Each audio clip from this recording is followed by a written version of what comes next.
আজকে যে আমার কি পরিমাণ আনন্দ লাগতেছে তা আমি আপনাদের বলে ভাষায় প্রকাশ করার মতো না। আজকে আমি অনেক খুশি, কারণ আজকে আমার জন্মদিন। তো এই যে কেক কাটতেছি, সবাই আমার জন্য দোয়া করবেন। তো আল্লাহ তাআলা যেন সবাইকে ভালো রাখে। হ্যালো এভরিওয়ান, আসসালামু আলাইকুম। আমি তানভীর হাসান, তানভীর ব্লগ থেকে বলছি। আজকে আপনাদের জন্য খুব সুন্দর একটা ব্লগ নিয়ে আসি। তো আজকের ব্লগটা হচ্ছে আমার জন্মদিনের কারণে এই যে আমার বাসার সবাই মিলে একটা কেক বানাইতেছে। আমি সবাইকে বললাম যে আসলে বাইরে থেকে একটা কেক নিয়ে এসে সবাই একসাথে বৈশাখ কাইটা ফেলি। তারা কোনোভাবেই মানে নাই। তারা নতুনভাবে আমার জন্য বাসায় কেক বানাইয়া আমাকে খাওয়াইবে, এটাই তাদের ইচ্ছা। তো এই যে আমি আপনাদের প্রথম থেকে শুরু করে কেক কীভাবে তৈরি করে এবং কি শেষে কীভাবে কাটি, এটা সম্পূর্ণ প্রসেস দেখানোর জন্য চেষ্টা করব। আপনারা ধৈর্য সহকারে আমার সাথে থাকুন। প্রথমত ময়দা নিয়ে তার উপরে গুঁড়া দুধ নিয়ে ভালো করে চেলে একটি বাটিতে নিয়ে নিব। ওইখানে হালকা একটু পানি দিয়ে অনেকটা সময় নিয়ে লাড়বো, যাতে করে পানিটা যাতে একেবারে লাসা লাসা না হয়, একবারে ঘন যাতে না হয়, এবং পরিমাণ মতো যাতে আমি যতটুকু প্রয়োজন ওই পরিমাণ মতো আমরা ময়দাটুক দিয়ে দিব। যখন আমাদের পরিমাণ মতো মোটামুটি ময়দা নেওয়া শেষ হবে, ওইখানে এক ধরনের সোডা ব্যবহার করব। সোডা ব্যবহার করে আমরা ওই সম্পূর্ণ জিনিসটা ভালোভাবে নেড়ে চেড়ে নিব। সবগুলো সংমিশ্রণ যখন আমরা সম্পূর্ণভাবে মিশিয়ে ফেলবো, তখন হালকা পরিমাণের আমরা এটার ভিতরে জাল দেওয়া দুধ দিয়ে দিব, যাতে জিনিসটা খুব সুন্দরভাবে পরিবেশন করা যায়। এই সম্পূর্ণ জিনিসটা হচ্ছে আমরা কেক বানানোর জন্য যে রুটিটা ব্যবহার করা হয়, ওই রুটির জন্য। কেকের মাখনটা তৈরি করার পরপরই আমরা এই যে কেকটা যেখানে বসাবো, ওইটা নিচে একটু তেল দিয়ে নিতেছি, যাতে পরবর্তীতে ওঠানোর জন্য অনেক সুবিধা হয়। তো নিচে একটা কাগজ ব্যবহার করব, যাতে করে আমরা খুব সুন্দরভাবে এটার খুব সুন্দর একটা নিচের শেপটা যাতে খুব সুন্দর হয়। তো এখন এই যে আমরা যে সংমিশ্রণটা তৈরি করেছিলাম, এখন এটার ভিতরে অল্প অল্প করে সম্পূর্ণটা ঢেলে দিব। এই যে দেখতেছেন খুব সুন্দরভাবে কত সুন্দর মাখানো হয়েছে। কারণ এই জিনিসটার প্রতি আপনারা একটু আলাদাভাবে খেয়াল রাখবেন, কারণ সম্পূর্ণভাবে এরকম সুন্দর করে না মাখালে আপনার কেকের রুটিটা এতটা ভালো হবে না। তো আমাদের পুরোপুরি এই যে সম্পূর্ণটা ঢালা হয়ে গেছে। তো এখন আমরা ছোট্ট উপরে একটি ঢাকনা দিয়ে আমরা এটা ঢেকে দিব।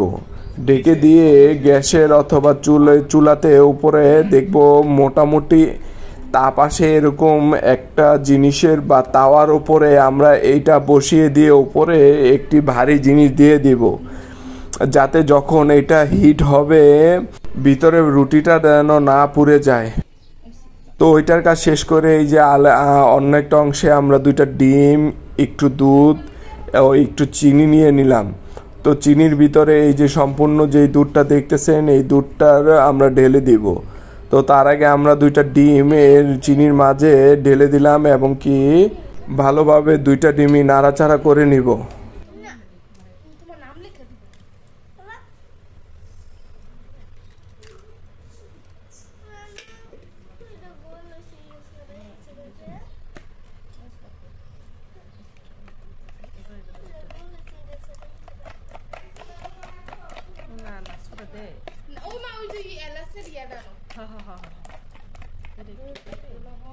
এই যে আপনারা আমার হাতে একটি মেশিন দেখতেছেন, এটি কেক তৈরি করার জন্য অনেক পরিমাণে গুরুত্বপূর্ণ, কারণ এইটা ছাড়া একটি কেক কখনোই তৈরি করা যায় না। কারণ কেকের উপরে যেই সফট জিনিসটা থাকে বা খেতে মেয়োনিজ টাইপের খুবই মজা, ওই জিনিসটা তৈরি করার জন্য সম্পূর্ণ মেশিনটারই কার্যকারিতা রয়েছে। তো এই যে আপনারা দেখলেন 2টা ডিমের মাঝে এখন আমরা দুধ ঢেলে দিলাম। দুধ ঢেলে এখন এই যে আমরা মেশিনটা দিয়ে সম্পূর্ণটা সংমিশ্রণ করছি, যাতে করে খুব ভালোভাবে জিনিসটা তৈরি হয়। প্রথমত যে আমরা কেকের রুটি বানানোর জন্য যে জিনিসটা বসিয়েছিলাম, এখন এসে দেখি যে সম্পূর্ণ তৈরি হয়ে গেছে। তো এই যে দেখতেছেন এই যে মোটামুটি রুটিটা সম্পূর্ণ তৈরি হয়ে গেছে। তো এখন রুটিটা আমরা 2-3টা অংশে কেটে নিব, কারণ যাতে করে একটির পর একটি লেয়ার দিলে কেকটা দেখতে অনেকটা সুন্দর দেখা যায় এবং কি যে খাবে তার কাছে টেস্টটাও খুব সুন্দর হবে। তো অন্য দিক দিয়ে আমার বাসার বাকি লোকেরা এই যে কেকের উপরে যেই মেয়োনিজ বা সফট জাতীয় যে ক্রিমটা তৈরি করা হয়, এটি সাধারণত অনেক কিছুর মাধ্যমে তৈরি করা হয়। এই যে আমি আপনাদের দেখানোর চেষ্টা করতেছি, এই কেক বানানোর জন্য এই জিনিসটা সবচাইতে গুরুত্বপূর্ণ। এটি বাজার থেকে কিনতে পাওয়া যায়, আপনারা গেলেই যে কোনো ধরনের কেকের দোকানও পেয়ে যাবেন।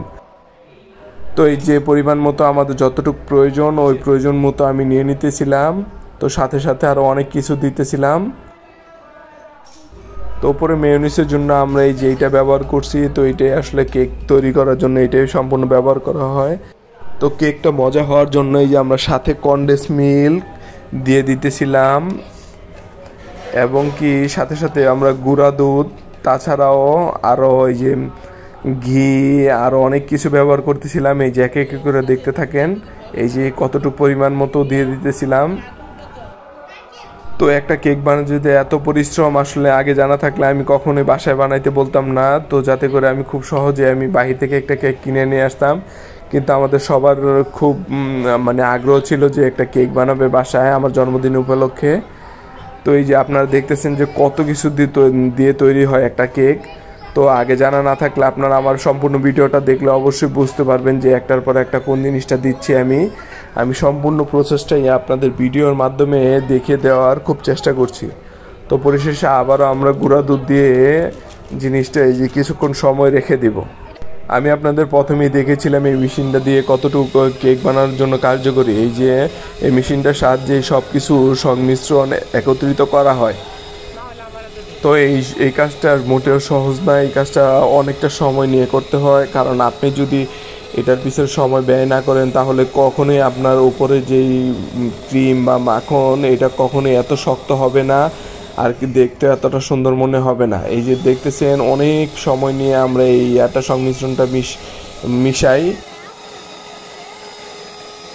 এই জিনিসটা তৈরি করতে আমাদের প্রায় 1 ঘন্টার উপরে লেগে যায়। তো আমার হাতে অনেক ব্যথা হয়ে যেতেছিল, তো মেশিনটাও অনেক গরম হয়ে যেতেছিল।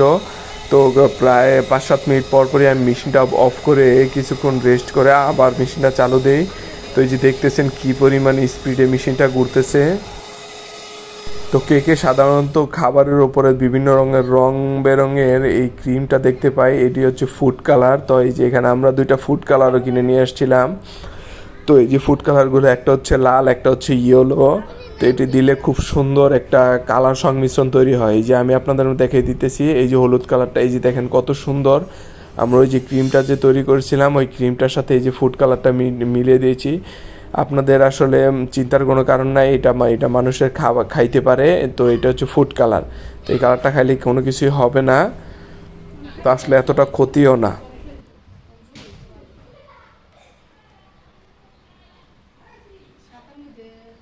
তো এই যে দেখতেছেন একে একে মোটামুটি সকল ধরনের উপকরণ তৈরি হয়ে গেছে আমার কেক তৈরির জন্য। তো একে একে করে এখন আমি শুরু করব আমার কেক সম্পূর্ণরূপে ফিনিশিং দেওয়ার জন্য। প্রথমে হালকা একটু মেয়োনিজ বা এই যে ক্রিম আমি নিচে লাগিয়ে নিতেছিলাম যাতে আমার জিনিসটা ঘোরাতে খুব সহজ হয়।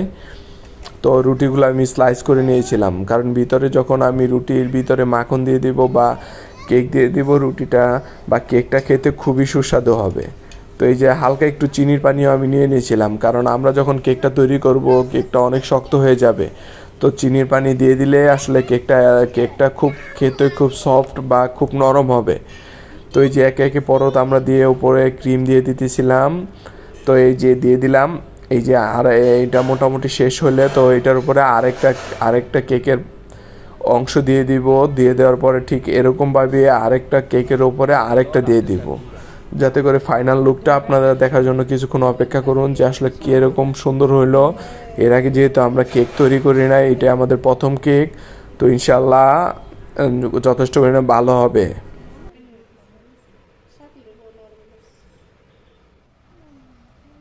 এই যে আমাদের কেক মোটামুটি আলহামদুলিল্লাহ সম্পূর্ণ ধাপগুলো দেওয়া শেষ।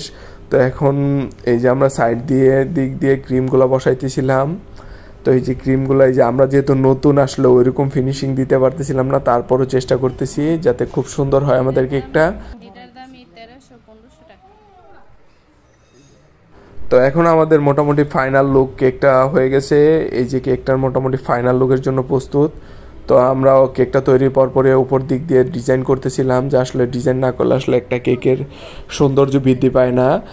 এই যে আপনারা দেখতেছেন যে আমি এই যে উপরে যে ডিজাইন করতেছি, এই ডিজাইনটা হচ্ছে কিছুক্ষণ আগে আপনাদের দেখেছিলাম যে ফুড কালার রং দিয়ে একটি ক্রিম তৈরি করেছিলাম, এই ক্রিমের সাহায্যে এই যে ডিজাইন করছি। তো এই যে মোটামুটি আমার কেকটা সম্পূর্ণভাবে তৈরি হয়ে গেছে। তো আলহামদুলিল্লাহ খুবই পরিমাণে টেস্ট ছিল, আসলে খুবই দেখতেও খুব সুন্দর লাগতেছিল। তো আপনাদের কাছে কেমন লাগছে অবশ্যই কমেন্টস করে জানাবেন। তাছাড়া আমার আজকে এই প্রথম কেক তৈরি করার প্রথম অভিজ্ঞতায় আলহামদুলিল্লাহ খুবই ভালো লাগছে। তো আমার বাসার সবাইকে অসংখ্য ধন্যবাদ, আমাকে একটি কেক বানিয়ে উপহার দিল তারা, এবং এই যে কেকটা দেখতেছেন মোটামুটি মোমবাতি বসিয়ে তারা রেডি করে ফেলছে। তো আমার যে কী পরিমাণ খুশি লাগতেছিল এইটা আসলে বলে বাসায় প্রকাশ করার মতো না। কারণ আমরা কেক বাইরে থেকে অনেক কেক কিনেই খাই, কিন্তু আসলে বাসায় তৈরি করার প্রসেসটা দেখে আসলে আমার খুবই কষ্ট লাগছিল। কারণ আমি বারবার বলতেছিলাম এই কষ্ট দেখে যে আসলে আমি বাইরে থেকে একটা কেক নিয়ে আসি, কিন্তু তারা কোনোভাবে আমার ফ্যামিলি মানতেছিল না যে না, আজকে বাসায় তৈরি করে তোমাকে একটা কেক তৈরি করে খাওয়াবো। এই যে আপনারা দেখতেছেন আমরা খুবই খুশি, কারণ যেহেতু বাসায় নিজের হাতে কেকটা বানাইছি আমার খুবই ভালো লাগতেছিল। এই যে কেক কাটলাম, তো এই যে আমার কোলে দেখতেছেন আমার বাতিজি, তাকে আমি বারবার চেষ্টা করতেছিলাম কেকটা খাওয়ানোর জন্য। তা আসলে ওইরকম অনেক লাজুক, তো তাই আসলে খাইতে চাইতেছে না। তো আমার সাথে আমার বাইকনাও বসা ছিল। তো আমি এই যে কেকটা কাটলাম, কেকটা কেটে এই যে আমি এক এক করে সবাইকে খাইয়ে দিব। তো পরিশেষে একটি কথা যে আমার কেকটা আসলে খুবই টেস্টফুল ছিল, আসলে দেখতে যেমনই হোক না কেন।